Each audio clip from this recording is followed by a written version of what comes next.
आप सभी का बहुत बहुत स्वागत है आज के इस क्लास में। आज के क्लास में हम लोग डिस्कस करेंगे metal cutting parameters. Metal cutting parameters में हम उन पहलुओं पर देखेंगे जिनकी वजह से जब कभी भी हम मशीनिंग प्रोसेस को अडॉप्ट करते हैं, टर्निंग के केस में या इधर मिलिंग के केस में, दोनों ही केसेस में हम देखेंगे कि बहुत सारे ऐसे फैक्टर्स हैं जिनकी वजह से मशीनिंग प्रोसेस इन्फ्लुएंस होती हैं या फिर इनका इफेक्ट उन पर पड़ता है।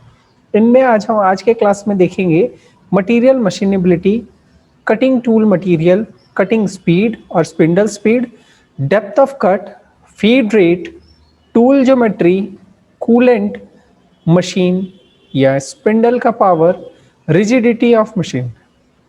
तो चलिए आज के इस टॉपिक को हम लोग शुरू करते हैं।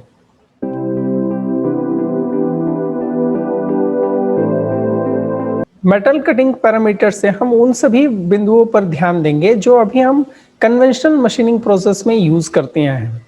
ज्यादातर जब कन्वेंशनल मशीनिंग प्रोसेस को हम देखते हैं तो किसी भी मेटल कटिंग प्रोसेस में either single point cutting tool का इस्तेमाल होता है या फिर मल्टीपल पॉइंट कटिंग टूल।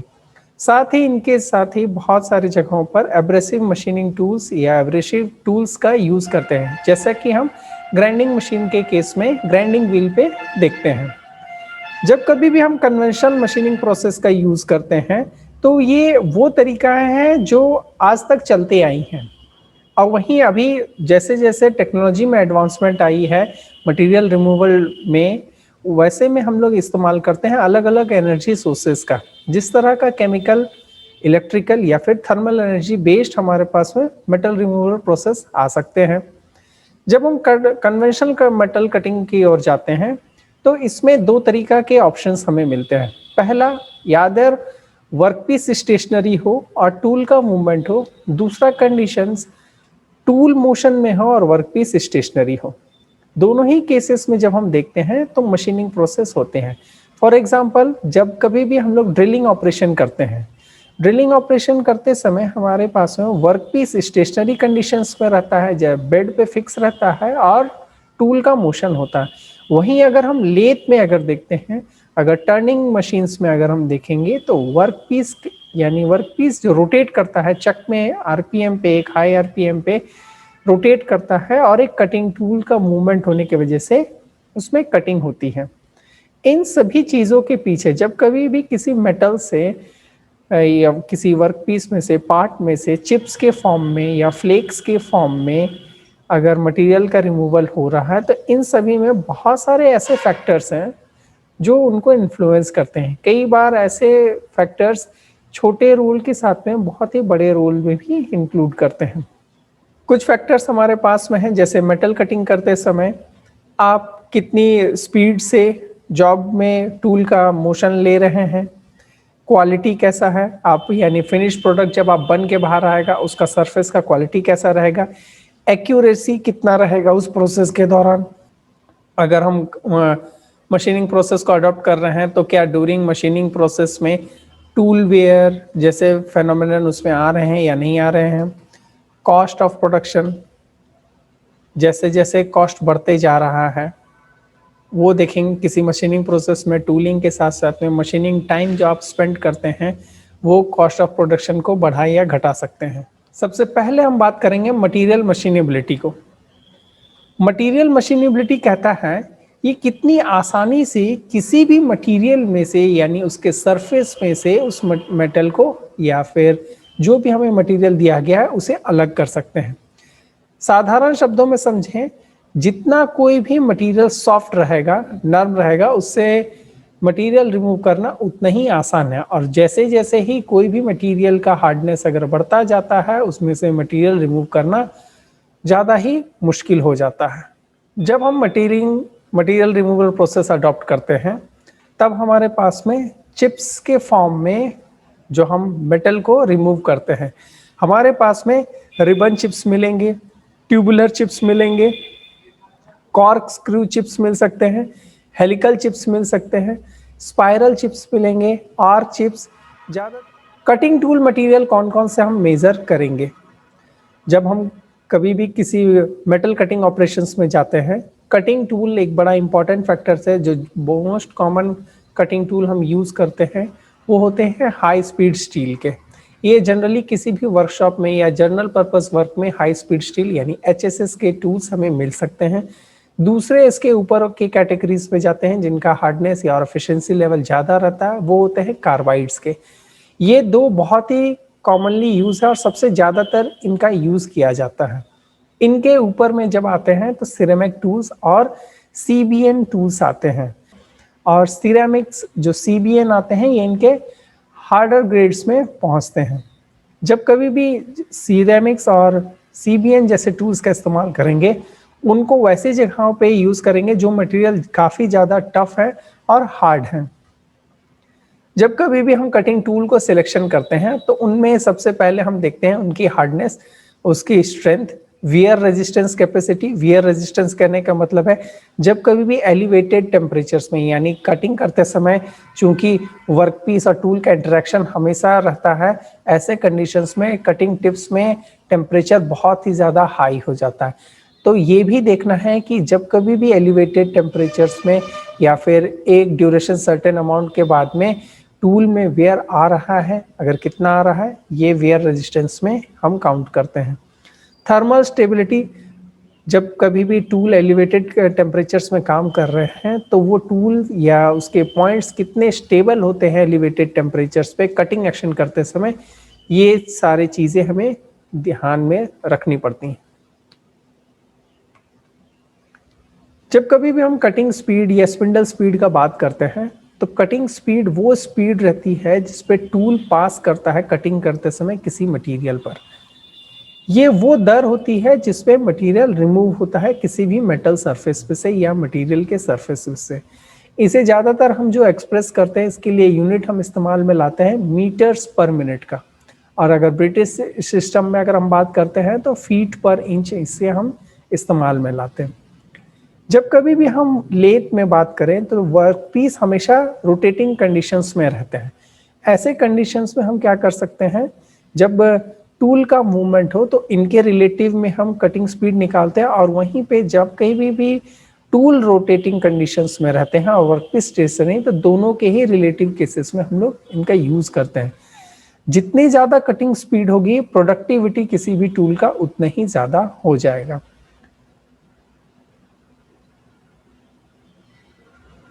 जब कभी भी हम यूज करते हैं कटिंग स्पीड को तो टूल और मटेरियल दोनों को ध्यान पर रखकर हम कटिंग स्पीड को यूज करते हैं। स्पिंडल स्पीड कहता है, स्पिंडल स्पीड को हमेशा हम रिवॉल्यूशन पर मिनट पे डिनोट करते हैं। इस कहने का मतलब है कि हर मिनट में वो वर्कपीस या टूल कितने चक्कर अपने ही एक्सिस पे घूम रहा है।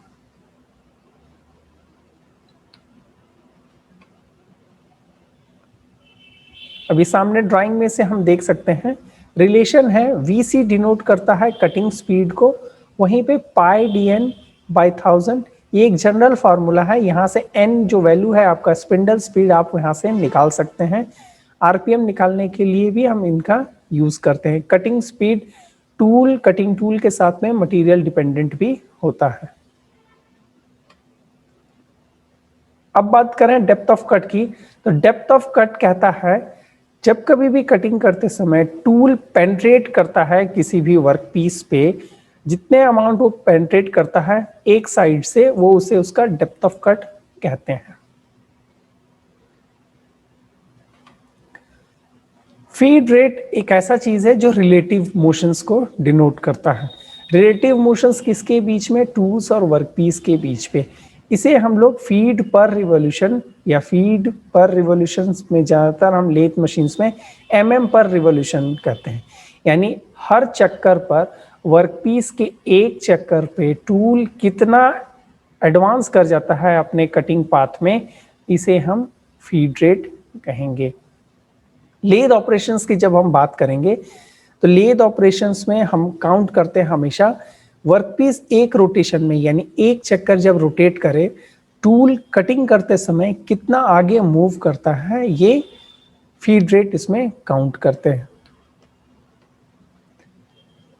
टूल ज्योमेट्री जब हम यूज करते हैं, टूल ज्योमेट्री एक ऐसा फीचर है जो टूल के फिजिकल स्ट्रक्चर को सिंबलाइज करेगा।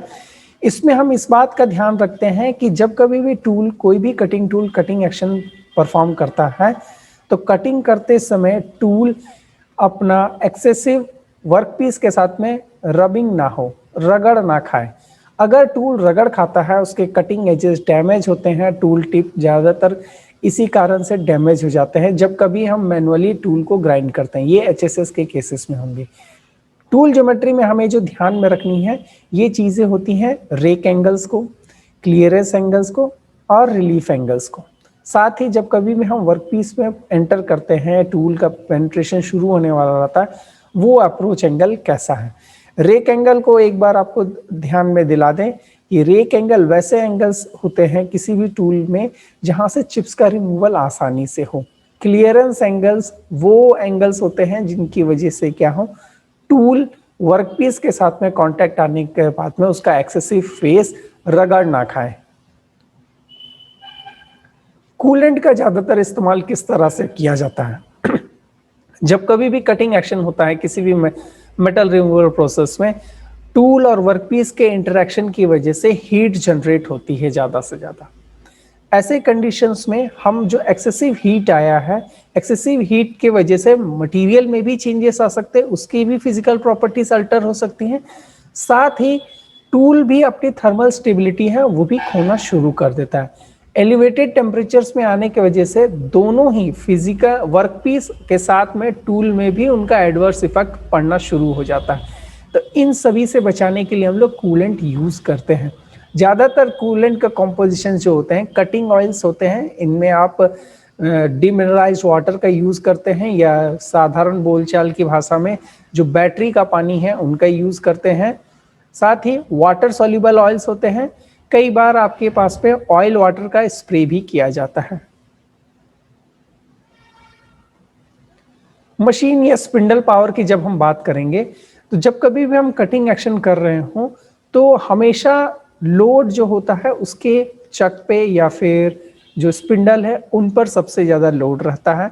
ऐसे कंडीशंस में हम ये क्या करते हैं, अपने टूल मटेरियल जो आप यूज़ कर रहे हैं कटिंग के लिए उस पर ध्यान दे रखना है। वर्कपीस के मटेरियल को भी ध्यान में रखना है, कटिंग स्पीड क्या रखना है उन पर भी ध्यान रखना है। डेप्थ ऑफ कट के साथ में फीड को भी आपको ध्यान में रखना है। फॉर एग्जांपल जब कभी भी आप लार्ज डेप्थ ऑफ कट लेके टूल को ज़्यादा फीड रेट पे अगर हम बढ़ाते हैं, एडवांस करते हैं, मेटल रिमूवल करते हैं, वैसे कंडीशंस में टूल के साथ साथ पे जो इस वर्कपीस को जिस चक पे आपने होल्ड कर रखा है उस पर भी लोड बढ़ना शुरू हो जाता है। तो एक तरीका से हमें कांस्टेंट फीड रेट बनाने के लिए या मशीन या स्पिंडल पावर को बेहतर यूटिलाइज करने के लिए आपको इन सारे पैरामीटर्स में work material, tool material, cutting speed और डेप्थ ऑफ कट, साथ ही फीड रेट पे आपको कंट्रोल या फिर एक सुटेबल आपको अमाउंट देना होगा। अब बात करें सबसे आखिर में जो आता है रिजिडिटी ऑफ मशीन्स। सारी प्रोसेस आपने सभी कुछ बढ़िया से कैलकुलेट किया है, सब कुछ अच्छा चल रहा है, आरपीएम का सिलेक्शन है, टूल भी आपने बेस्ट क्वालिटी का लिया है, लेकिन आप जिस मशीन पे काम कर रहे हैं उस मशीन की एक्यूरेसी या रिजिडिटी उतनी अच्छी नहीं है। रिजिडिटी कहने का मतलब है ग्राउंड के साथ में उसका कैसा कांटेक्ट है, क्या हायर आरपीएम में हाई फीड रेट पे डेप्थ ऑफ कट बढ़ा देने से क्या मशीन में वाइब्रेशंस जैसे उनमें जो फीचर्स हैं वो बढ़ जा रहे हैं या नहीं, किसी प्रकार की इनएक्यूरेसीज तो उस प्रोसेस की वजह से नहीं आ रही है। कई बार ये क्या करती हैं, मशीन रिजिड ना होने की वजह से आप जो भी पार्ट या कंपोनेंट आप बनाना चाह रहे हैं उनकी एक्यूरेसी खोने लगती है। एक्यूरेसी खोने की वजह से सरफेस फिनिश भी नहीं आ सकता है कई बार, और आपका प्रोडक्शन जो स्पीड है वो भी कम हो जाएगा। तब हमें इस बात का ध्यान में रखना है कि सारे प्रोसेस अडॉप्ट करते समय मशीन का रिजिड होना भी बहुत ज़्यादा ज़रूरी है। जब कभी भी हम सिंगल पॉइंट कटिंग टूल्स की बात करेंगे तो सिंगल पॉइंट कटिंग टूल्स का ज़्यादातर इस्तेमाल कब किया जाता है, जब कभी भी हम अच्छे से कटिंग करना चाहते हैं, मेरे प्रोसेस में टूल का वेयर कम हो, मशीनिंग इकोनॉमी को भी आप ध्यान में रखेंगे। साथ ही जब आप कटिंग टूल्स इस्तेमाल करेंगे तो मेजर कटिंग टूल्स या एजेस जो हम यूज़ करते हैं वो आता है। सिंगल पॉइंट कटिंग टूल के एग्जांपल्स में हमारे पास में आते हैं turning tools, shaping tools, planning tools, slotting tools और बोरिंग टूल, ये सभी टूल्स सिंगल पॉइंट्स वाले होते हैं। वहीं 2 पॉइंट जब हम बात करते हैं, 2 पॉइंट जिसमें कटिंग एजेस होंगे वो ड्रिल्स होंगे, या मल्टी पॉइंट की जब हम बात करते हैं तो milling cutters, broaching tools, hobbing tools, gear shaping cutters, इन सभी में मल्टीपल कटिंग पॉइंट्स होते हैं। आप स्क्रीन पर देख सकते हैं किसी भी सिंगल पॉइंट कटिंग टूल या लेथ टूल्स जब आप ज्योमेट्री में देखते हैं तो आप पाएंगे flank, heel, nose, side cutting edge, shank, face और कटिंग एज। वहीं अगर आप जो कॉमन लेथ इंसर्ट्स वाले, होल्डर्स वाले टूल्स को आप देखिएगा तो उनमें होल्डर, क्लैंप, स्क्रू, इंसर्ट और सीट आपको नजर आएंगे।